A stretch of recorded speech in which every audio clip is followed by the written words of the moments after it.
پیارے دوستو السلام علیکم۔ پیارے دوستو، آج جو میں آپ کو کہانی سنانے جا رہی ہوں اس کا نام ہے بھوکی ملکہ۔ آثار قدیمہ تلاش کرنے والوں کو دریائے نیل کے ساحل کے قریب ایک صندوق ملا۔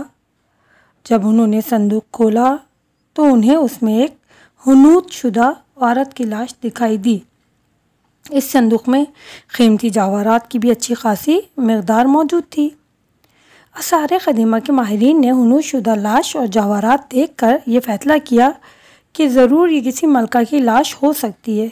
پھر انہوں نے پرانے رسم الخط میں لکھی ہوئی ایک تحریر کو دیکھا۔ اس تحریر کو پڑھنے کی کوشش کی تو اس میں یہ عبارت تحریر تھی: یہ میری وصیت ہے، میرے مرنے کے بعد جسے بھی میرا جنازہ ملے تو اسے معلوم ہونا چاہیے کہ میں ملک مصر کی ملکہ ہوں، یعنی مصر کی وہ ملکہ تھیں، اور میرے ہی زمانے اقتدار میں ملک میں شدید قحط آیا۔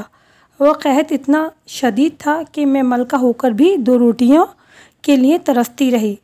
جو مجھے 2 روٹیاں کھلائے گا میں اسے جواہرات انعام میں دوں گی، لیکن حالات سے معلوم ہوتا ہے کہ میری خواہش کبھی پوری نہ ہو سکے گی اور میں بھوک کی وجہ سے مر جاؤں گی۔